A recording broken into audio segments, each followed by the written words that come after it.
झारखंड के जमशेदपुर में करनी सेना से जुड़े एक व्यक्ति की चाकू मारकर हत्या कर दी पुलिस के सामने।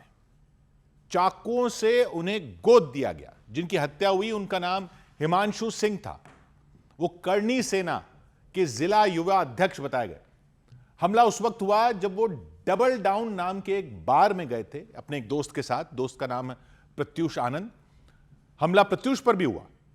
पुलिस वालों के ही सामने हमले में वो गंभीर रूप से घायल हो गए, लेकिन हिमांशु सिंह की तो जान ही चली गई।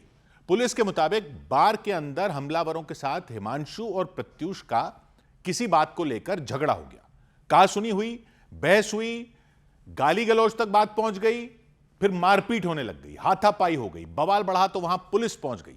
पुलिस वालों ने मामला शांत कराने की कोशिश की। हिमांशु और उनके दोस्त प्रत्युष को लेकर पुलिस वाले बार से बाहर आ गए थे। पार्किंग वाली जगह पर थे। पुलिस की गाड़ी भी वहां खड़ी थी। पुलिस के जवान हिमांशु और प्रत्युष के साथ गाड़ी के पास खड़े हुए थे। तभी कई लोग वहां पहुंच गए। वो गुस्से में पहुंच गए, बुरी तरह भड़के हुए, एकदम आग बबूला। उन लोगों ने हिमांशु और उनके दोस्त पर हमला कर दिया। पुलिस वालों के सामने उन पर घूंसे चलाए, थप्पड़ मारे। उनमें एक आदमी ने तो चाकू निकाल लिया, चाकू चलाना शुरू कर दिया। एक के बाद एक कर कई बार उसने चाकू चलाए। जान बचाने के लिए प्रत्युष ने दौड़ना शुरू किया। पुलिस की गाड़ी के दूसरी तरफ से भागने की कोशिश की, लेकिन उस तरफ से भी हमलावरों ने उन्हें घेर लिया और दौड़ा दिया। हमले में प्रत्युष घायल हो गए, जमीन पर गिर गए। उनके शरीर से खून बहने लगा। इतने में कुछ हमलावर पुलिस की गाड़ी की तरफ से टूट पड़े। गाड़ी के अंदर हिमांशु बैठे थे। अपनी जान बचाने के लिए हमलावरों ने पुलिस की गाड़ी के अंदर ही उन पर चाकुओं से हमला कर दिया, कई वार किए। पुलिस वाले उन हमलावरों को रोकने की कोशिश करते दिखाई दिए, लेकिन वो किसी भी कीमत पर हिमांशु और उनके दोस्त को छोड़ने को तैयार ही नहीं दिखे। एक हमलावर ने पुलिस की गाड़ी का दरवाजा खोल दिया, हिमांशु को खींचकर बाहर निकाल लिया। बाहर निकालने के बाद वो लोग उन पर लात घूंसे बरसाने लगे, चाकू मारते रहे। हिमांशु ने भागने की कोशिश की, जान बचाने की कोशिश की, लेकिन उन लड़कों ने उन्हें भी जमीन पर गिरा दिया और तब तक मारते रहे जब तक हिमांशु और प्रत्युष बेसुध नहीं हो गए। यह सब कुछ हुआ पुलिस वालों की आंखों के सामने, उनकी गाड़ी के पास, उनकी गाड़ी के अंदर। कुछ पुलिस वालों ने हमलावरों को पकड़ने की कोशिश भी की, उन्हें रोकने की कोशिश की, लेकिन हमलावरों के सिर पर तो मानो खून सवार था, ऐसा दिख रहा था। वो हिमांशु और प्रत्युष को तब तक मारते रहे जब तक वो पूरी तरह लहूलुहान नहीं हो गए। हिमांशु और उनके दोस्त प्रत्युष सड़क पर पड़े रहे, दर्द से तड़पते रहे, कराहते रहे, मदद के लिए आवाज लगाते रहे। अफरा तफरी मच गई। कई हमलावर वहां से उसमें फरार हो गए, जबकि पुलिस वालों ने एक हमलावर को पकड़ लिया, उसे दबोच लिया और गाड़ी में बैठा दिया। इसके बाद पुलिस वालों ने हिमांशु और प्रत्युष को अस्पताल पहुंचाया। इलाज के दौरान हिमांशु की मौत हो गई। डॉक्टरों ने बताया उनके शरीर पर चाकू से हमले के 7 गहरे निशान मिले। प्रत्युष पर भी चाकू से कई बार हमला हुआ। पेट पर हमला हुआ, छाती पर चाकू मारा गया, पीठ पर चाकू से वार किया गया। उन्हें गंभीर हालत में इलाज के लिए कोलकाता भेज दिया गया। हिमांशु पर हमले की खबर से परिवार में कोहराम मच गया। उनके घर वाले अस्पताल पहुंच गए। आरोप लगाया कि हमले के वक्त मौजूद पुलिस वाले समय रहते सख्ती दिखाते तो हिमांशु की जान बच सकती थी। उन्होंने साफ कह दिया, हमला होने के बाद भी हिमांशु को तुरंत अस्पताल पहुंचाया गया होता तो जान बच सकती थी। हिमांशु की मौत की खबर मिली तो करनी सेना से जुड़े लोग भी अस्पताल पहुंच गए और उन्होंने हंगामा शुरू कर दिया। अस्पताल के बाहर वाली सड़क को जैम करने की कोशिश की, टायर जलाए, नारेबाजी की।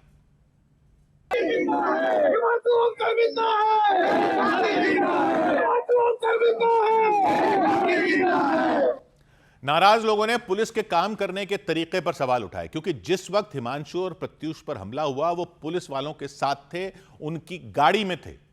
अस्पताल के बाहर हंगामा बढ़ा तो हालात संभालने के लिए एसपी सिटी अपनी टीम के साथ पहुंचे। गुस्से में उन लोगों ने उनकी गाड़ी को आगे ही नहीं बढ़ने दिया।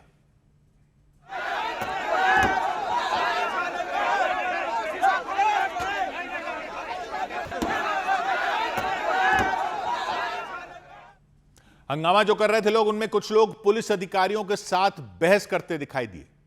कुछ लोगों ने एसपी सिटी की गाड़ी पर हमला कर दिया, उसमें तोड़फोड़ कर दी। गाड़ी का शीशा उसमें टूटा हुआ नजर आया। नाराज लोगों ने हमलावरों का एनकाउंटर करने की मांग की। कह दिया कि एक्शन नहीं हुआ तो 3 जुलाई को सड़क जाम कर देंगे। वो पुलिस वालों के सामने हत्या हुई। इसके बाद जमशेदपुर से लेकर झारखंड की राजधानी रांची तक हड़कंप मच गया। राज्य सरकार ने जमशेदपुर के एसएसपी पीयूष पांडे और सरायकेला की एसपी निधि द्विवेदी को हटा दिया। दोनों पति पत्नी हैं। फिलहाल कोल्हान के डीआईजी को दोनों जिले का पदभार दिया गया है और एक टीम का गठन किया गया है जिसमें पूरे मामले की जांच की जाए और जो भी आरोपी हो, साथ ही साथ जो दोषी पुलिस अधिकारी, उन पर भी कड़ी कार्रवाई करने का झारखंड के मुख्यमंत्री हेमंत सोरेन ने निर्देश दिया है। पुलिस ने जानकारी दी कि हमलावर जिलिंगोड़ा इलाके के रहने वाले हैं। विश्वनाथ मंडल नाम के व्यक्ति को पुलिस ने मुख्य आरोपी बताया। गिरफ्तारी के लिए इनाम की घोषणा कर दी कि विश्वनाथ मंडल का पता बताने वाले को 2 लाख रुपए दिए जाएंगे। इधर राम मंदिर के दान चोरी की जांच के लिए एसआईटी को और समय मिल गया। राम मंदिर में दान चोरी की जांच कर रही एसआईटी को और 15 दिन की मोहलत मिल गई, जिसके बाद एसआईटी को 15 जुलाई तक जांच रिपोर्ट सरकार को देनी होगी। एसआईटी की शुरुआती रिपोर्ट के आधार पर ही यूपी पुलिस ने मामले में पहली एफआईआर दर्ज की थी। राम मंदिर में हुई दान चोरी के मामले में अयोध्या पुलिस ने चंपत राय और अनिल मिश्रा से पूछताछ की। सूत्रों के मुताबिक पुलिस ने दोनों से अलग अलग पूछताछ की। सूत्रों के मुताबिक चंपत राय ने पुलिस को बताया कि उनके साथ विश्वासघात हुआ है और उन्होंने ही चोरी पकड़ने के लिए कैमरे लगवाए थे। समाजवादी पार्टी के राष्ट्रीय महासचिव रामगोपाल यादव ने दान चोरी घोटाले पर बड़ा बयान देते हुए उसे करीब 20,000 करोड़ रुपए से ज्यादा का घोटाला बताया। बड़े बड़े लोग शामिल हैं और कम से कम 20,000 करोड़ रुपए का घोटाला है, 20,000 करोड़ रुपए का। उधर राम मंदिर चढ़ावा चोरी मामले की जांच में जुटी एसआईटी को राम मंदिर से जुड़ा एक बक्सा मिला, दान वाला, जिसमें दान का पैसा रखा जाता था। योग साधना केंद्र से, एक योग साधना केंद्र से बक्सा मिला। अयोध्या का एक इलाका है कौशलपुरी, वहां श्याम साधनालय नाम का एक योग साधना केंद्र है। वहां दान चोरी के आरोपी अविनाश शुक्ला रहते थे अपने बड़े भाई के साथ। दोनों लंबे वक्त से वहां रह रहे थे। उसी योग साधना केंद्र से राम मंदिर का बक्सा मिला, उस पर राम राज्य कोष लिखा हुआ, पेटीएम का क्यूआर कोड तक लगा था। अविनाश शुक्ला को पुलिस गिरफ्तार कर चुकी है। दूसरे आरोपियों के साथ वो फैजाबाद की जेल में बंद हैं। आरोप है उन्होंने राम मंदिर से चढ़ावा चुराने के बाद योग केंद्र में पैसा छुपा दिया था। लाखों की रकम छुपाई थी, आरोप है, और किसी को इसकी भनक तक नहीं लगी थी। सूत्र बता रहे हैं उनके भाई तक को यह मालूम नहीं था कि अविनाश दान में आए पैसों की चोरी कर रहे हैं। उस योग साधना केंद्र में जहां अविनाश रहते थे वहां 2 बड़े संदूक दिखाई दिए। एक छोटा बक्सा भी नजर आया, उस पर लाल रंग से राम राज्य कोष लिखा दिखाई दिया, बड़े बड़े अक्षरों में। ठीक उसके नीचे राम राज्य प्रशासन लिखा था। बीच में श्री राम की तस्वीर भी थी। बगल में पेटीएम का क्यूआर कोड लगा। ये बक्सा यहां से मिला, ये एक्सक्लूसिव तस्वीर हम आपको दिखा रहे हैं। ये बक्सा अपने आप में सवाल खड़ा करता है क्योंकि इस पर राम राज्य कोष लिखा हुआ है। इसके सीधे तौर पे मायने हैं कि क्या चोरी की संदूक भी क्या यहां पर लेकर अभी जो अविनाश शुक्ला है वो यहां पर आया था। बक्सा बंद था, ताला लगा हुआ था उस पर, इसलिए यह पता नहीं चल सका कि बक्से में क्या है। सूत्र बता रहे हैं 5 जून को श्री राम जन्मभूमि तीर्थ क्षेत्र ट्रस्ट के कुछ अधिकारी योग साधना केंद्र पहुंचे थे। योग साधना केंद्र में अविनाश जहां रहते थे वहां तलाशी ली थी, एक एक सामान को खंगाला था। सूत्र बता रहे हैं उस दिन ट्रस्ट के अधिकारियों ने करीब 5 लाख रुपए बरामद किए थे। जो अविनाश शुक्ला है, जो इस पूरे मामले में आरोपी है, वो अपने भाई के साथ लंबे वक्त से इसी योग केंद्र में रह रहा था और यहां से करीब 5 लाख रुपए जो जानकारी मिल रही है कि जो बरामद वो किए गए थे। इस योग साधना केंद्र में सीमा तिवारी नाम की महिला योग सिखाती हैं, योगाचार्य हैं। उनका कहना है अविनाश शुक्ला यूपी के प्रतापगढ़ जिले के रहने वाले हैं, बेहद गरीब परिवार से आते हैं। पहले उनके बड़े भाई अभिषेक शुक्ला योग केंद्र में रहते थे और 10 साल से वो योग साधना केंद्र में रह रहे थे। 4-5 साल पहले अभिषेक की नौकरी एक प्राइमरी स्कूल में लग गई थी। बाद में उन्होंने अविनाश को भी बुला लिया था। दोनों भाई एक साथ योग केंद्र में रहते थे। सीमा तिवारी के मुताबिक करीब 1.5 साल पहले अविनाश शुक्ला की नौकरी राम मंदिर में लगी थी। उनका काम था दान में आए पैसों की गिनती करना। राम मंदिर में उसकी नौकरी लगी भी करीब 1 से 1.5 साल पहले, अभी नौकरी लगी उसकी। अब उसने वहां पर क्या कांड किया ये मैं नहीं बता सकती। योग केंद्र में काम करने वाले लोगों के मुताबिक राम मंदिर में अविनाश की नौकरी लगने से सब खुश थे। रोज सुबह अविनाश समय पर काम के लिए निकलते थे, शाम को लौट आते थे। कभी ऐसा उन्होंने संकेत नहीं दिया जिससे किसी को उन पर कोई शक हो। किसी को इस बात की भनक नहीं लगने दी कि वो राम मंदिर से दान का पैसा चुराने में जुटे हैं या कुछ ऐसा कर रहे हैं। तो सूत्र कह रहे हैं वो दान चोरी का पैसा योग केंद्र में लाकर रखते थे, यह आरोप है उन पर। योग सिखाने वाली सीमा तिवारी कहती हैं कि राम मंदिर में अविनाश की नौकरी चंपत राय ने ही लगवाई थी। उसको चंपक राय जी ने ही रखवाया था, मतलब इन लोगों का आपस में संबंध था और उन्होंने ही उसको वहां पे रखवाया था। चंपत राय नहीं रखवाया? हाँ, जो मतलब ये गणना के अधिकारी थे, मुझे ऐसा सुनने में आया, न्यूज में भी देखा, तो उन्होंने ही रखा था।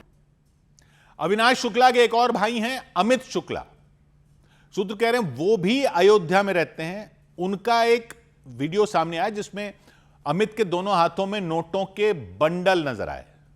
सूत्र बता रहे हैं अमित के हाथों में नोटों के जो बंडल हैं वो राम मंदिर के दान से चुराए हुए पैसे हैं, यह आरोप है।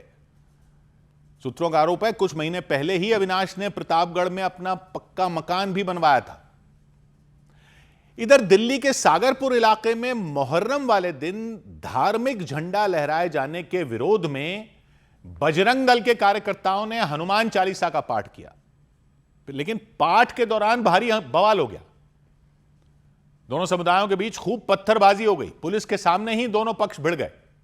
पुलिस वालों ने बड़ी मुश्किल से उन्हें शांत कराया। मुहर्रम के दिन से विवाद शुरू हुआ। कुछ लोगों ने आरोप लगाया था कि उस दिन जो जुलूस निकाला गया था उसमें पाकिस्तान के झंडे जैसा दिखने वाला झंडा लहराया गया था, तो उन्होंने पुलिस से शिकायत कर दी।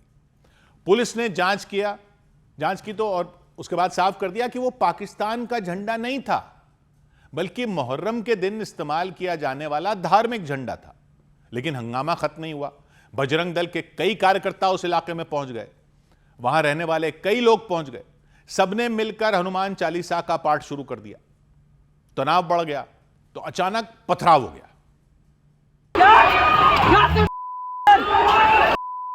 फोड़ दो। दोनों पक्षों के लोगों ने एक दूसरे पर पत्थर बरसाए, अपशब्दों का इस्तेमाल किया, बात मारपीट तक पहुंच गई।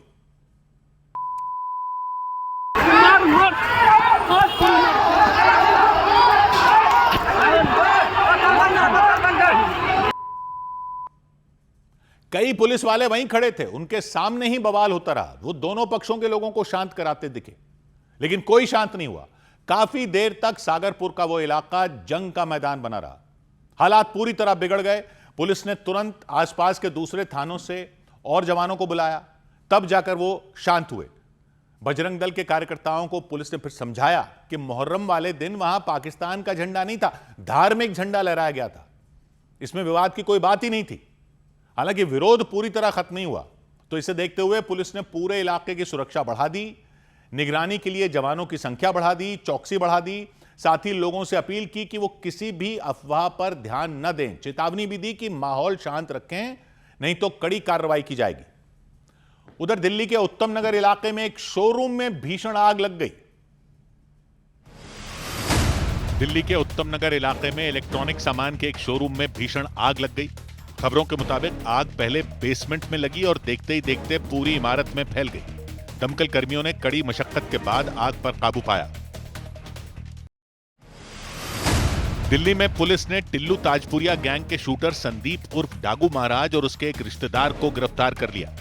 पुलिस के मुताबिक संदीप और उसके साथियों ने पिछले साल एक विवादित जमीन पर कब्जा करने के लिए फायरिंग की थी और फरार हो गए थे। संदीप पर फायरिंग और हत्या की कोशिश के आरोप में कई मामले दर्ज हैं।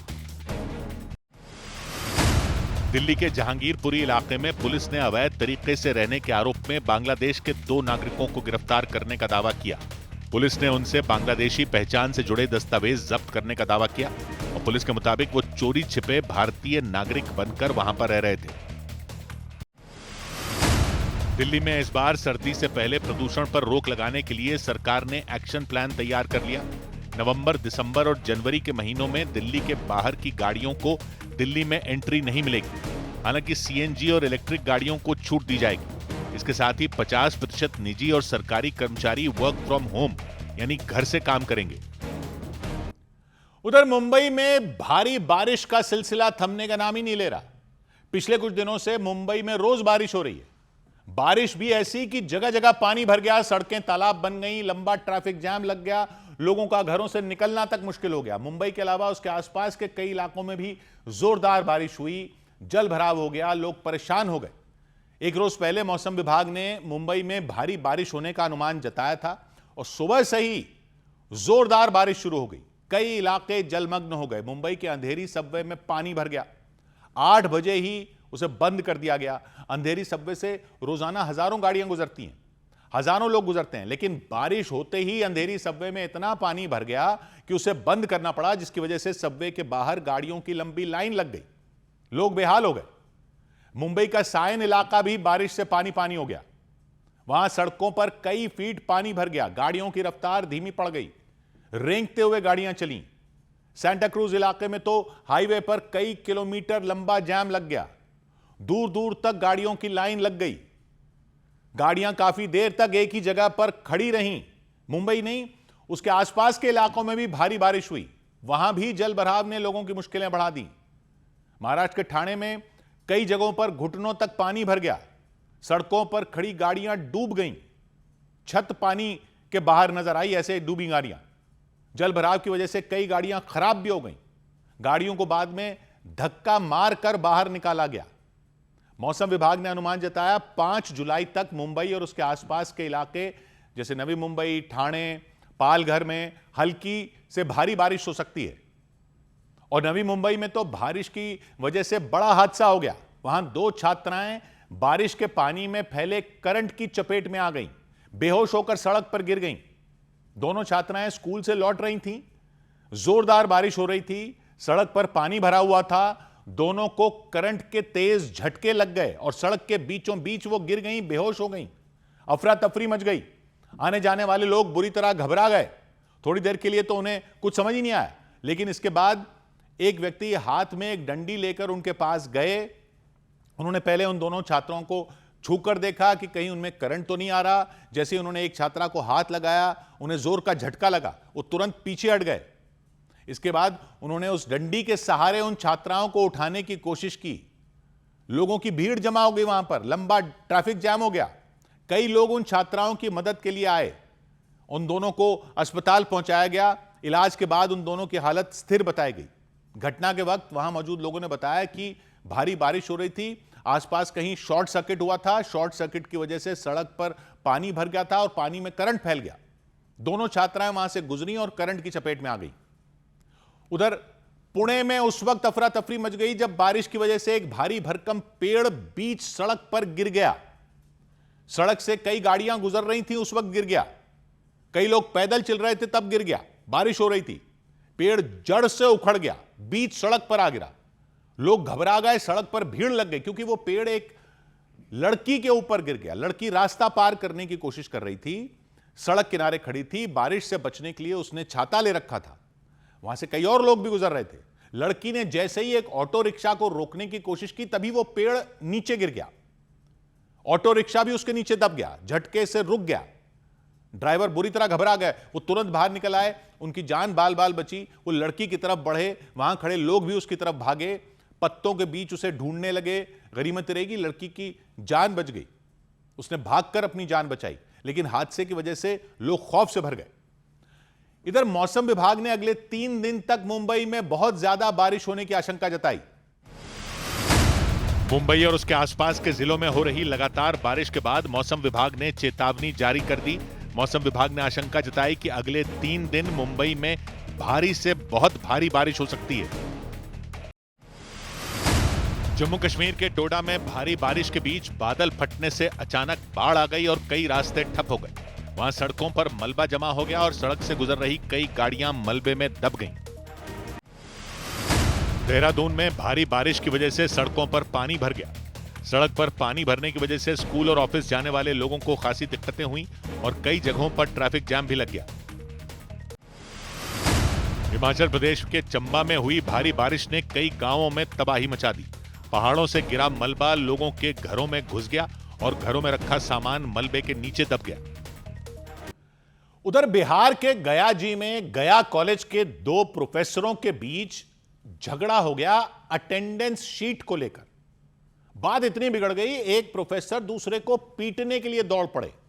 कॉलेज के संस्कृत विभाग में, दोनों इसी विभाग के प्रोफेसर हैं। जानकारी के मुताबिक प्रिंसिपल ने उन दोनों को अटेंडेंस से जुड़े काम में लगाया था। काम शुरू करते ही दोनों में विवाद हो गया। बाद में उनके बीच सुलह कराई गई। प्रिंसिपल ने फिर से मिलकर काम करने का निर्देश दिया। सबको ये लगा अब विवाद खत्म हो जाएगा, लेकिन अटेंडेंस शीट को लेकर उनके बीच फिर लड़ाई हो गई। बहस हो ही रही थी, तभी एक प्रोफेसर तमतमाकर अपनी सीट से उड़ गए। अपने साथ काम करने वाली प्रोफेसर की तरफ गुस्से से दौड़ पड़े। देखो देखो देखो देखो देखो, ये भी ऐसे मारता है, ऐसे मारते हैं ये डिपार्टमेंट। देखिए, मैं इनसे अटेंडेंस शीट लेने आई हूँ। देखिए देखिए देखिए, संयोग आज पकड़े गए, संयोग आज पकड़े गए। देखिए देखिए देखिए देखिए देखिए देखिए इनको, देखिए देखिए। कॉलेज के एक कर्मचारी ने उन्हें रोका, लेकिन वो हाथ छुड़ाकर उनका पीछा करते हुए कमरे से बाहर आ गए। तब तक खुद को बचाने के लिए वो प्रोफेसर एक दूसरे कमरे में जाकर छिप गई।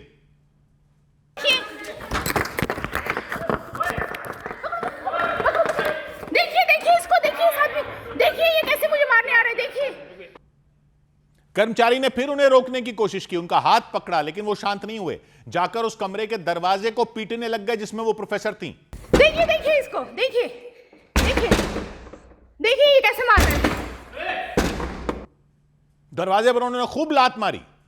शोर सुनकर दूसरे कर्मचारी वहां आ गए। दूसरे विभागों के प्रोफेसर वहां आ गए। सबने मिलकर उन्हें समझाया, वहां से उनको दूर ले गए। काफी समझाने पर प्रोफेसर का गुस्सा जाकर शांत हुआ।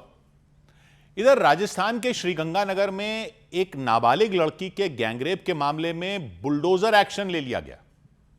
प्रशासन ने शहर के 3 होटलों पर बुलडोजर चलवा दिया। होटल के अवैध हिस्सों को, जिनको अवैध बताया जा रहा था, उनको ध्वस्त कर दिया, तोड़ दिया, मिट्टी में मिला दिया। 23 जून को पुलिस ने शहर के एक होटल में छापा मारा था। होटल से पुलिस को 13 साल की एक लड़की मिली थी। वहां वो बंधक बनाई गई थी। पुलिस के मुताबिक होटल के मालिक और मैनेजर ने उसे बंधक बनाया था। आरोप यह है कि वो दोनों होटल में दूसरे लोगों को बुलाते थे और लड़की का गैंगरेप करवाते थे। उसी मामले में प्रशासन ने बुलडोजर एक्शन शुरू कर दिया। जिस होटल में लड़की को बंधक बनाया गया था, उसके अवैध हिस्सों को ढहा दिया गया।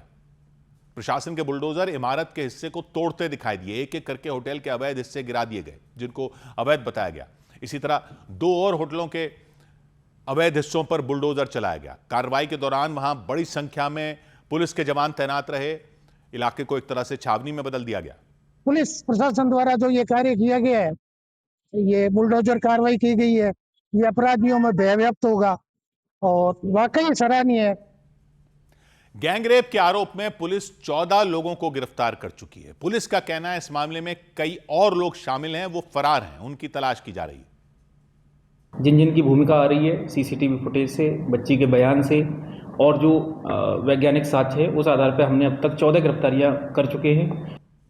गैंगरेप की इस घटना को लेकर पूरे शहर में आक्रोश है, लोग गुस्से में हैं, लगातार विरोध प्रदर्शन हो रहे हैं। वहां पर मांग की जा रही है गैंगरेप में जितने भी आरोपी हैं उनके घरों पर भी बुलडोजर चलाया जाए। उधर बिहार के भोजपुर में भरत तिवारी एनकाउंटर केस में आरोपी डीएसपी को नई पोस्टिंग मिल गई। बिहार के भोजपुर में हुए भरत तिवारी एनकाउंटर केस में नामजद आरोपी डीएसपी राजेश कुमार शर्मा को नई पोस्टिंग दे दी गई। उन्हें मद्य निषेध विभाग में तैनात कर दिया गया। भरत तिवारी एनकाउंटर केस में मुकदमा दर्ज होने के बाद उन्हें पद से हटा दिया गया था। बिहार के मोतिहारी में महाकुर्की अभियान के तहत पुलिस ने फरार चल रहे 6 आरोपियों के घरों पर बुलडोजर चला दिया और उनके मकानों के अवैध हिस्सों को तोड़ दिया। पुलिस के मुताबिक इस कार्रवाई से घबराकर 2 आरोपियों ने सरेंडर कर दिया। पंजाब के अमृतसर में पुलिस ने हथियारों की तस्करी के आरोप में 2 लोगों को गिरफ्तार करने का दावा किया। पुलिस के मुताबिक दोनों आरोपी विदेशों में बैठे हथियार तस्करों के संपर्क में थे। पुलिस ने उनके पास से हथियार और गोलियां मिलने का भी दावा किया। राजस्थान के धौलपुर में कड़ी सुरक्षा के बीच डकैत जगन गुर्जर का अंतिम संस्कार कर दिया गया। इस दौरान बड़ी संख्या में गांव के लोग जमा हुए, तो वहीं पुलिस के कई बड़े अधिकारी भी मौजूद रहे। कुछ दिन पहले अजमेर की जेल में जगन गुर्जर की हत्या कर दी गई थी। उधर पश्चिम बंगाल के नादिया में टीएमसी सांसद महुआ मोइत्रा एक रेस्टोरेंट में अपने समर्थकों के साथ बैठक कर रही थीं, तभी उन पर हमला हो गया और उन पर भी कुछ लोगों ने अंडे फेंक दिए। अंडे फेंकने की कई घटनाएं हो रही हैं वहां पर। अंडे फेंक दिए, पत्थर फेंक दिए, खूब हंगामा किया। महुआ मोइत्रा ने आरोप लगाया ये लोग बीजेपी के कार्यकर्ता थे, उन्होंने खूब नारे लगाए, उनका रास्ता रोका। पुलिस के सामने हुआ ये सब, और उनका कहना है पुलिस ने कुछ नहीं किया, ना तो उन लोगों को रोका, ना ही टीएमसी कार्यकर्ताओं की सुरक्षा का कोई इंतजाम किया, और वो सभी कई घंटे तक फंसे रहे। इससे पहले टीएमसी के कुछ दूसरे नेताओं पर भी अंडे फेंके जाने की घटनाएं हो चुकी हैं। राज्य में सत्ता बदली है तो ममता बनर्जी के भतीजे अभिषेक बनर्जी पर अंडे फेंके गए थे, कल्याण बनर्जी पर अंडे फेंके गए थे, और इन सब घटनाओं पर बवाल अभी थमा भी नहीं था कि महुआ मोइत्रा पर भी हमला हो गया। वैसा ही जिस रेस्टोरेंट में वो अपने समर्थकों के साथ बैठक कर रही थीं, उसके बाहर कई लोग पहुंच गए, उन्होंने निशाना साध कर रेस्टोरेंट की खिड़कियों के अंदर अंडे फेंकने शुरू कर दिए। लोग अपने साथ अंडे लेकर पहुंचे थे, एक एक करके कई अंडे फेंके। महुआ मोइत्रा जहां बैठी थी उसके आसपास कई अंडे आकर गिरे, वो उठकर खड़ी हो गई, उनके समर्थक उठकर खड़े हो गए। अंडों की बरसात जो हो रही थी उससे बचने की कोशिश में खुद ही उन्होंने घटना का वीडियो भी बनाया। पुलिस सामने, look at the way they are throwing, can you hear the noise? आवाजটা শুনতে পাচ্ছেন? Just see. बाहर जो लोग खड़े थे उन्होंने काले झंडे भी दिखाए, विरोध जताया। बवाल बढ़ गया तो बड़ी संख्या में पुलिस वाले आ गए, लेकिन उनके आने पर भी हंगामा शांत नहीं हुआ और भीड़ जुड़ गई।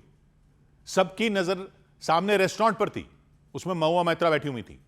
टीएमसी नेता अपनी सुरक्षा को लेकर उन्होंने चिंता जताई, अपने समर्थकों की सुरक्षा को लेकर चिंता जताई। आरोप लगाया कि बीजेपी कार्यकर्ताओं ने यह सब किया। And a huge mob of BJP workers gathered outside and started pelting eggs and stones and everything through the windows and eggs. And when I came to the window to see what was happening, Mahua Moitra ने आरोप लगाया कि कुछ पत्थर उनके शरीर पर भी आकर लगे और उन्हें चोट पहुंची। रेस्टोरेंट के बाहर ही उनकी गाड़ी खड़ी दिखाई दी, उनके समर्थकों की गाड़ियां खड़ी थीं, लेकिन बाहर इतना बवाल हो रहा था कि कोई भी निकलने की हिम्मत नहीं जुटा सका। वो लोग काफी देर तक अंदर ही फंसे रहे। महुआ मोइत्रा ने पुलिस से सुरक्षा की मांग की और बाद में उन्होंने ऐलान किया कि वो इस घटना के खिलाफ केस दर्ज करवाएंगी। अगर सुनवाई नहीं हुई तो हाई कोर्ट भी जाएंगी, वहां भी सुनवाई नहीं हुई तो सुप्रीम कोर्ट तक जाएंगी। उधर झारखंड के हजारीबाग में उस वक्त सब हैरान रह गए जब चोर दुनिया के सबसे महंगे आम बताए जाने वाले आम चुरा कर ले गए। मियाजाकी आम आमतौर पर जापान में उगाए जाते हैं। 1 किलो मियाजाकी आम की कीमत ऐसा बताया जाता है वहां पर तो 2.5 से 3 लाख रुपए होती है। हजारीबाग में इन्हीं आमों की चोरी हो गई, यहां भी उगाए जा रहे थे। सोना नहीं, चांदी नहीं, लाखों रुपए के आम चुरा लिए। आरोप लगाया कि ये लाखों रुपए के हैं। हजारीबाग में प्रवीण कुमार नाम के किसान मियाजाकी आम का बाग लगाया उन्होंने। उनका कहना है 1 साल पहले वो पश्चिम बंगाल से इसके 2 पौधे खरीद कर लाए थे, करीब 2,500 रुपए में। पूरा साल उन्होंने पौधों की देखभाल की, उन्हें बड़ा किया। उनके मुताबिक इस साल पहली बार पेड़ों पर फल आया था, पहली बार पेड़ों पर आम आए थे, लेकिन जब उन आमों का स्वाद लेने की बारी आई तो उनकी चोरी हो गई। किसान प्रवीण कुमार के मुताबिक दोनों पेड़ों पर कुल 11 आम आए थे और 5 आम चोर चुरा कर ले गए। ये 11 पीस था इसमें टोटली। 2 पीस पहले टूट गया। अच्छा। और उसमें जो है कहिए कि 5 गो आम चुरा के ले गया, तो 4 गो आम हम लोग तोड़ के नहीं। अब मियाजाकी आम लाल रंग के होते हैं। हर एक आम का वजन 250, 300, 400 ग्राम तक होता है, एक पाव तो होता ही है। और चोर ऐसे कुल 5 आम चुरा कर ले गए, यानी करीब 1.5 किलो आमों की चोरी की। अंतर्राष्ट्रीय बाजार में तो 1 किलो मियाजाकी आम 3-4 लाख रुपए का भी बिकता है। इसलिए किसान ने यह दावा किया कि 5 आम चोरी होने से उनका लाखों रुपए का नुकसान हो गया, अंतर्राष्ट्रीय रेट लगाते हुए। तो किसान ने अपने बाग की सुरक्षा और कड़ी कर दी। सौभाग्य की एक बात यह कि हजारीबाग में मियाजाकी आम की चोरी हुई तो सबका ध्यान इस बात पर गया कि ये कौन से आम होते हैं, इतने महंगे क्यों होते हैं कि लाखों रुपए किलो में बिकते हैं। तो वो असल में भारत वाले मियाजाकी आम नहीं बिकते लाखों के। मियाजाकी एक प्रांत है जापान में, वहां 30-40 साल पहले ही ये आम उगाने शुरू किए गए हैं। और जापान में क्या करते हैं कि फ्रूट को भी स्पेशल रंग रूप का बनाने के लिए पेड़ों पर प्रयोग करते रहते हैं। तो ये बिल्कुल लाल रंग के आम वो बनाते हैं और हर पेड़ में छटाई कर करके सिर्फ 3-4 आम छोड़ते हैं। ताकि सारा पोषण सिर्फ इन्हीं में जाए। और एक एक आम हो जाता है 300-400 ग्राम का, बड़ा सा गोल सा, एकदम लाल, छिलका लाल होता है, अंदर तो आम पीला ही होता है, लेकिन बहुत ही ज्यादा मीठा हो जाता है, शहद की तरह। तो यह वैरायटी एकदम लग्जरी वैरायटी बनाई जापान वालों ने, ऐसी मार्केटिंग की कि एक एक आम हजारों लाखों का बिकता है अंतर्राष्ट्रीय बाजार में। सारा मार्केटिंग का खेल है, एक पेड़ से निकलते ही थोड़े से हैं। भारत में भी अब वही उगाए जा रहे हैं, कई जगह उगाए जा रहे हैं। भारत वाले मियाजाकी भी लाखों के तो नहीं, हजारों के बिक ही जाते हैं, ये भी 100 बात की एक बात। इधर गोहत्या पर बैन के आदेश के खिलाफ तमिलनाडु सरकार सुप्रीम कोर्ट पहुंच गई। तमिलनाडु सरकार ने मद्रास हाईकोर्ट के गोहत्या पर पूर्ण प्रतिबंध लगाने वाले फैसले को सुप्रीम कोर्ट में चुनौती दी। मद्रास हाईकोर्ट ने 27 मई को गायों और बछड़ों की हत्या पर पूर्ण प्रतिबंध लगाने का आदेश दिया था। कोर्ट ने राज्य सरकार को इस आदेश को सख्ती से लागू करने के आदेश दिए थे। दिल्ली हाईकोर्ट में फिल्म काला हिरण द बैटल फॉर लेगेसी के खिलाफ दायर याचिका पर सुनवाई टल गई। एक्टर सलमान खान ने फिल्म के प्रमोशन और रिलीज पर रोक लगाने की मांग को लेकर याचिका दायर की थी। मामले में अगली सुनवाई 6 जुलाई को होगी। ग्वालियर की एमपी एमएलए कोर्ट ने एमपी कांग्रेस के अध्यक्ष जीतू पटवारी के खिलाफ गिरफ्तारी का वारंट जारी कर दिया। 2024 के लोकसभा चुनाव में बीएसपी उम्मीदवार ने जीतू पटवारी के खिलाफ गलत बयानी का आरोप लगाते हुए केस दर्ज कराया था। कई बार समन्स जारी होने के बाद भी जीतू पटवारी कोर्ट नहीं पहुंचे थे, जिसके बाद कोर्ट ने वारंट जारी कर दिया। शिवसेना यूबीटी छोड़कर शिंदे गुट का दामन थामने वाले सचिन अहीर को महाराष्ट्र विधान परिषद का उपसभापति चुन लिया गया। आदित्य ठाकरे के करीबी माने जाने वाले सचिन अहीर एक रोज पहले शिवसेना के शिंदे गुट में शामिल हो गए थे। उधर मध्य प्रदेश के खरगोन में कुछ बच्चे अपनी जान जोखिम में डालकर स्कूल पहुंचे। उफनती नदी पार करनी पड़ी, बारिश की वजह से जान खतरे में डाली। खरगोन में बेहिसाब बारिश हुई, नदी नाले उफान पर आ गए। कुंदा नदी का जलस्तर बढ़ गया, नदी के ऊपर कोई पुल नहीं है, तो बच्चों के पास उस नदी को पुल पार करने के अलावा कोई चारा नहीं बचा। इसलिए वो अपने परिवार वालों के साथ उस नदी में उतर गए, लड़खड़ाते हुए नदी पार करते हुए दिखाई दिए। अपने परिवार वालों के उन्होंने हाथ पकड़ लिए, धीरे धीरे आगे बढ़ने की कोशिश की। बच्चों के हाथ में बैग भी नजर आए। भीगने के डर से उन बच्चों ने अपनी यूनिफॉर्म भी उतार दी थी, बैग में रख ली। काफी देर तक संभल कर चलने के बाद आखिरकार उन बच्चों ने नदी पार की और स्कूल पहुंचे। उनके अलावा कई और लोग भी उफनती नदी को पार करते दिखे। उन लोगों ने भी अपनी जान खतरे में डाली, उफनती नदी को पार किया। गांव वालों ने बताया वो पिछले कई साल से उस नदी पर पुल बनवाने की मांग कर रहे हैं, लेकिन उनकी सुनवाई नहीं हुई, कोई पुल नहीं बना। इसलिए जब भी बारिश होती है नदी उफान पर आ जाती है, लोगों को इसी तरह नदी पार करनी पड़ती है। इधर हिमाचल प्रदेश के मनाली में अटल टनल से तेज रफ्तार में बाहर निकल रही एक कार बेकाबू होकर हादसे का शिकार हो गई।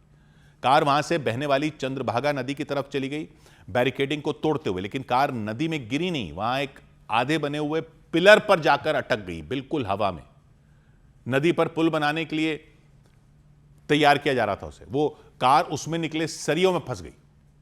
कार में सवार एक लड़के की मौत हो गई, 3 लोग गंभीर रूप से घायल हो गए, क्योंकि पिलर के सरियों में फंसी कार को देखकर अंदाजा लगाया जा सकता था कि हादसा कितना भयानक रहा होगा। वहां मौजूद लोगों ने बताया गाड़ी लाहौल स्पीति की तरफ से आ रही थी, अटल टनल पार किया, टनल से निकलते ही वो बैरिकेडिंग को तोड़ते हुए चंद्रभागा नदी में जा गिरी। लेकिन वो कार नदी की तलहटी में नहीं पहुंची, नदी में नहीं गिरी, बल्कि पुल के लिए बनाए जा रहे पिलर पर अटक गई, सरियों में फंस गई। पिलर से निकले लोहे के सरिये गाड़ी के अंदर तक घुस गए, गाड़ी कबाड़ हो गई, परखचे उड़ गए उसके, पूरी तरह टूट फूट गई। रात के वक्त उस हादसे के बाद कुछ लोगों ने रुककर उस गाड़ी का वीडियो अपने मोबाइल कैमरों में रिकॉर्ड किया। Fire brigade on the scene पहुंच चुकी है रेस्क्यू के लिए, और अभी रेस्क्यू मिशन चला है। गाड़ी से निकालकर घायलों को अस्पताल पहुंचाया गया, वहां एक लड़के की मौत हो गई। कार में सवार सभी लोग राजस्थान के सीकर जिले के रहने वाले बताए गए। उधर पाकिस्तान के हमले के बाद अफगानिस्तान ने भी एयर स्ट्राइक कर दी। अफगानिस्तान में पाकिस्तान की एयर स्ट्राइक के बाद अफगानिस्तान की फौज ने भी पलटवार किया। अफगानिस्तान ने पाकिस्तान के बलूचिस्तान और खैबर पख्तूनख्वा प्रांत में एयर स्ट्राइक कर दी। अफगानिस्तान ने इन हमलों में आतंकी संगठन ISIS के कई ठिकानों को तबाह करने का दावा किया। केंद्र सरकार ने 19 किलो वाले कमर्शियल एलपीजी सिलेंडर की कीमत 183 रुपए 50 पैसे कम कर दी। कीमत घटने के बाद कमर्शियल सिलेंडर अब 2,930 रुपए में मिलेगा। हालांकि 14 किलो वाले घरेलू गैस सिलेंडर की कीमत में कोई बदलाव नहीं किया गया। उधर जयपुर में कार के अंदर एक रेजिडेंट डॉक्टर का शव मिलने से सनसनी मच गई। डॉक्टर की पहचान संदीप कुमार शर्मा के तौर पर हुई। 37 साल उनकी उम्र थी। राजस्थान के झुंझुनू के रहने वाले थे। सवाई मानसिंह मेडिकल कॉलेज में फर्स्ट ईयर के छात्र थे। संदीप की कार सड़क के किनारे खड़ी मिली। पुलिस का कहना है संदीप कार में एसी चलाकर सो गए थे। कुछ घंटों तक वो कार में सोते रहे। सड़क किनारे खड़ी कार को देखकर लोगों को शक हुआ, क्योंकि कार बंद पड़ी थी। अंदर संदीप बेसुध थे। लोगों ने तुरंत पुलिस को सूचना दी। पुलिस की एक टीम वहां पहुंची। कार को खोलने की कोशिश शुरू हुई। ड्राइवर सीट पर बैठे संदीप को आवाज लगाई गई। उन्हें उठाने की कोशिश की गई, जगाने की कोशिश की गई। संदीप अंदर बेहोश पड़े थे। उनके शरीर में कोई हलचल नहीं थी। अनहोनी की आशंका को देखते हुए पुलिस ने कार का शीशा तोड़ दिया, लॉक खोला और संदीप को कार से बाहर निकाला। एम्बुलेंस से उन्हें अस्पताल ले जाया गया। तब तक देर हो चुकी थी। संदीप की मौत हो चुकी थी। पुलिस ने जांच शुरू की। संदीप की मौत कैसे हुई इसका पता लगाने का काम शुरू किया। फोरेंसिक टीम को बुलाया। कार के अंदर से पुलिस को शराब की एक बोतल मिली। पुलिस कह रही है संदीप शराब के नशे में थे और वो कार में एसी चलाकर सो गए थे और पेट्रोल खत्म हुआ तो कार बंद हो गई और बंद कार में दम घुटने की वजह से उनकी जान चली गई। और इसी तरह की एक घटना दिल्ली के पास उत्तर प्रदेश के गाजियाबाद में भी हो गई। वहां भी पुलिस ने दावा किया कि कार में एसी चलाकर एक व्यक्ति सो रहे थे और उनकी मौत हो गई। कार के अंदर ही उनकी सांसें थम गई। अखिलेश पुरोहित और सोनू नाम के व्यक्ति गाजियाबाद के निस्तौली गांव के रहने वाले थे। पत्नी को देहरादून से लाने के लिए कार से घर से निकले थे, लेकिन गाजियाबाद से देहरादून पहुंच ही नहीं सके। ससुराल वालों को चिंता हुई, वो परेशान हो गए। उन्होंने फोन लगाया, बात नहीं हो सकी। अखिलेश ने फोन उठाया ही नहीं। खोजबीन हुई तो उनकी कार गाजियाबाद में ही भारत सिटी नाम की एक हाउसिंग सोसाइटी के पास मिली, एक पेट्रोल पंप के किनारे। और जब कार का दरवाजा खोला गया तो अखिलेश पुरोहित का शव मिला। पुलिस ने शव को पोस्टमार्टम के लिए भेज दिया। पोस्टमार्टम रिपोर्ट में दम घुटने को मौत की वजह बताया गया। पुलिस ने जानकारी दी। शुरुआती जांच में यह पता चला कि अखिलेश ने उस दिन शराब पी रखी थी, नशे में थे, देहरादून जा रहे थे। रास्ते में नींद आने पर कार के अंदर एसी चलाकर सो गए थे और नींद आ गई तो उनकी गाड़ी का ईंधन खत्म हो गया और बंद कार के अंदर दम घुट गया, उनकी मौत हो गई। जबकि अखिलेश के परिवार ने उनकी हत्या किए जाने की भी आशंका जताई। पुलिस ने आगे की जांच के लिए अखिलेश का विसरा सुरक्षित रख लिया। सौभाग्य की एक बात यह कि खड़ी गाड़ी में एसी चलाकर सोने से क्या मौत हो जाती है, मौत होने का खतरा हो जाता है। पता क्यों नहीं लगता? कोई छटपटाता क्यों नहीं है? ऐसा कई जगह हो चुका। इस बार गाजियाबाद में हो गया, उधर राजस्थान में भी हो गया। गाजियाबाद में तो ये 30 साल के सॉफ्टवेयर इंजीनियर अखिलेश पुरोहित अपनी पत्नी को लेने देहरादून के लिए निकले थे, लेकिन बाद में कार में उनका शव मिला। उधर जयपुर में भी ऐसा ही हुआ, डॉक्टर का शव मिला। पुलिस को आशंका है रास्ते में कार रोककर एसी चालू करके सो गए होंगे और शायद उन्होंने शराब पी हुई थी, गाड़ी की खिड़कियां बंद थी, उनकी गाड़ी में मौत हो गई। तो यह सबको समझने की जरूरत है कि ऐसा कैसे हो जाता है। क्या शराब पी हुई थी इसलिए पता नहीं चला या कोई और वजह होती है? क्योंकि इससे पहले भी कई बार ऐसी खबरें आ चुकी हैं, लेकिन उनमें तो लोगों ने शराब भी नहीं पी हुई थी। तो खड़ी गाड़ी में एसी चलाकर सोने में ऐसा क्या हो जाता है? तो होता यह है कि खड़ी गाड़ी में भी एसी चलाओ तो इंजन तो चलाकर ही रखना पड़ता है, इसलिए पेट्रोल या डीजल फूकता रहता है और गाड़ी के एग्जॉस्ट पाइप से, पीछे के टेल पाइप से धुआं निकलता रहता है। उस धुएं में एक गैस होती है, carbon monoxide, CO, carbon monoxide. बेहद खतरनाक गैस होती है। इस गैस में कोई रंग नहीं होता, कोई बदबू नहीं आती, कोई गंध ही नहीं होती, यानी दिखती नहीं है, इसको सूंघ भी नहीं सकते। अब आप कहोगे कि ये तो गाड़ी के बाहर निकलती है ना, टेल पाइप से, पीछे से निकलती है, और लोग तो गाड़ी के अंदर होते हैं, खिड़कियां भी बंद रखते हैं, एसी चल रहा होता है, तो गाड़ी के अंदर कैसे मर जाते हैं? एसी के ब्लोअर से कोई गैस गाड़ी के अंदर नहीं जाती। एसी का काम तो सिर्फ हवा को ठंडा करके अंदर फेंकना है। उसमें कोई ईंधन भी नहीं जलता, इसलिए कोई गैस पैदा नहीं होती वहां पे। लेकिन एग्जॉस्ट पाइप, पीछे के पाइप और उसके पूरे सिस्टम में छोटी मोटी लीकेज अक्सर होती है, जंग लग जाती है, छेद होते हैं, तो कार्बन मोनोऑक्साइड गैस यानी CO पहले ही बाहर निकलने शुरू हो जाती है, टेल पाइप से पहले ही, और गाड़ी के नीचे जमा हो जाती है, क्योंकि गाड़ी खड़ी हुई होती है, हवा कुछ खास चल नहीं रही होती, गाड़ी के नीचे कार्बन मोनोऑक्साइड जमा होती है। और AC का ब्लोअर या हीटर भी चल रहा हो तब भी उस गैस को अंदर खींच लेता है। गाड़ी के सामने विंडशील्ड के नीचे, ये फ्रंट में हवा लेने का इंटेक होता है। AC में हवा जो आती है गाड़ी के सामने विंडशील्ड के नीचे से आती है, तो जब फैन चलता है तो गाड़ी के नीचे से आसपास की हवा को खींचकर अंदर ले लेता है, और गाड़ी के नीचे जमा हुई होती है कार्बन मोनोऑक्साइड गैस। खासकर AC में एक रीसर्कुलेट मोड होता है, जिसमें वो अंदर की हवा को ही बार बार घुमाता रहता है, वो मोड देखा होगा आपने, ताकि बाहर की नई हवा कम आए। लेकिन अगर कार्बन मोनोऑक्साइड एक बार अंदर घुस गई तो वो फिर अंदर जमा होती जाती, गाड़ी के अंदर। गाड़ी के फर्श पर भी छोटे छोटे छेद होते हैं, गैस के लिए तो होते ही है ना, उनसे भी गैस अंदर आ सकती है, जंग लगे हिस्सों से भी आ जाती है, दरवाजों की सील से भी आ जाती है, बॉडी में कई गैप होते हैं, वहां से अंदर आ जाती है गैस। आखिर है तो वो गैस ही, कहीं से भी रास्ता बनाकर घुस जाती है गाड़ी के अंदर, क्योंकि वैसे ही अंदर AC चल रहा होता है तो हवा को खींच लेता है। यह गैस सोते हुए आदमी की सांस के साथ फेफड़ों में जाती है, वहां से खून में पहुंच जाती है। खून में होता है हीमोग्लोबिन, नाम सुना होगा आपने हीमोग्लोबिन। हीमोग्लोबिन का काम होता है शरीर के हर अंग तक ऑक्सीजन पहुंचाना, लेकिन कार्बन मोनोऑक्साइड ऑक्सीजन मजबूती से हीमोग्लोबिन से चिपक जाती है, ऑक्सीजन से भी ज्यादा मजबूती से हीमोग्लोबिन से कार्बन मोनोऑक्साइड चिपक जाती है। तो हीमोग्लोबिन ऑक्सीजन नहीं ले जा पाता, कार्बन मोनोऑक्साइड ले जाता है।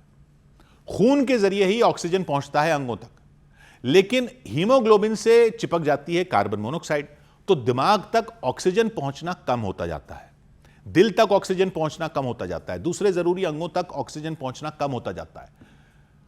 लेकिन सोते हुए आदमी को पता क्यों नहीं चलता? क्योंकि अगर ऑक्सीजन की कमी होने लगे तो सांस तेज होनी चाहिए, घबराहट होनी चाहिए, नींद खुल जानी चाहिए, छटपटाहट होनी चाहिए। ऐसा क्यों नहीं होता? वो बाहर निकलने की कोशिश क्यों नहीं करता? वो इसलिए क्योंकि कार्बन मोनोऑक्साइड गैस जब फेफड़ों से खून में जाती है और खून में घुली हुई ऑक्सीजन एकदम से नहीं गिर जाती, धीरे धीरे एक खुमारी सी छाने लगती है। कोई जाग रहा हो उसको भी नींद आने लगती है, और इन मामलों में तो लोग सो रहे हैं, तो वो नींद उल्टा और गहरी हो जाती है। ऊपर से अगर शराब पी रखी हो तब तो खुमारी बहुत ज्यादा गहरी हो जाती है। शराब ना भी पी रखी हो तब भी नींद में पता नहीं चलता कि ऑक्सीजन कम हो रही है।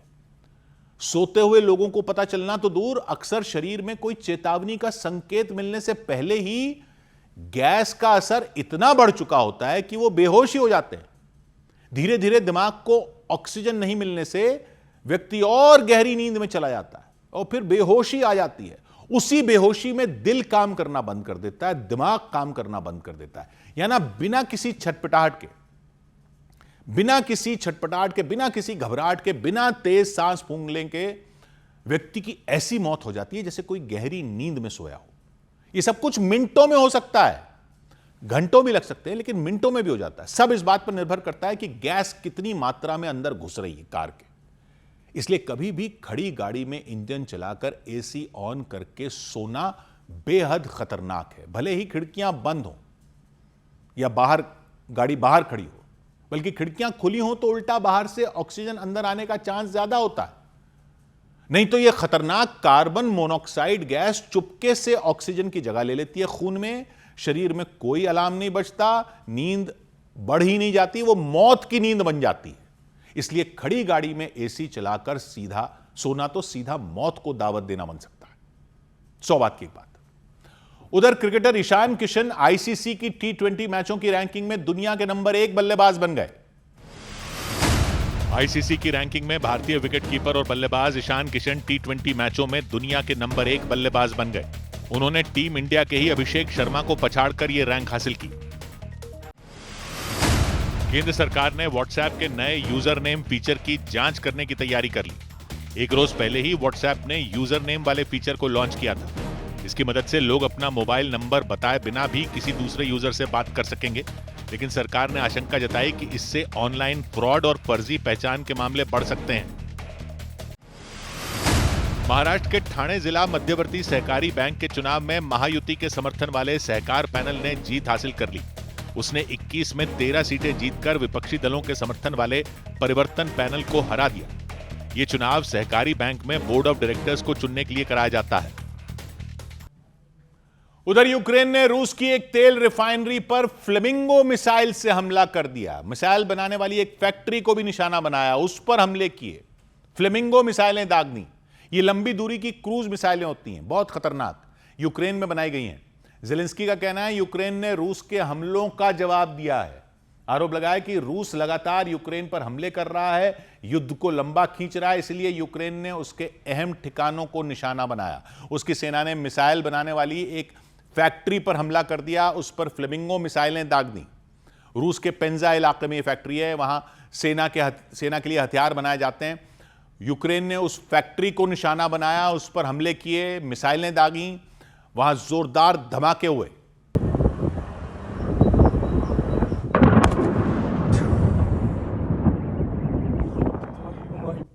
एक के बाद एक कई मिसाइल हमले होते नजर आए। आग की लपटें उठने लग गईं, धुएं का गुबार आसमान छूता दिखाई दिया, कई फीट ऊपर तक उठता नजर आया। एक के बाद एक कई फ्लेमिंगो मिसाइलें वहां गिरी। फ्लेमिंगो मिसाइल लंबी दूरी की क्रूज मिसाइल होती है, जमीन से लॉन्च होती है, करीब 3000 किलोमीटर की दूरी तय कर सकती है, 900 किलोमीटर प्रति घंटा की स्पीड से उड़ती है। रास्ते में दिशा भी बदल सकती है और फिर टारगेट पर सटीक हमला करती है। इसे खासकर यूक्रेन ने उन टारगेट को भेदने के लिए बनाया है जो उसकी सीमा से हजारों किलोमीटर दूर है, जहां तक साधारण मिसाइलों का पहुंचना मुश्किल है। यूक्रेन ने दावा किया उसने दूसरी बार रूस की तेल रिफाइनरी पर हमले किए हैं।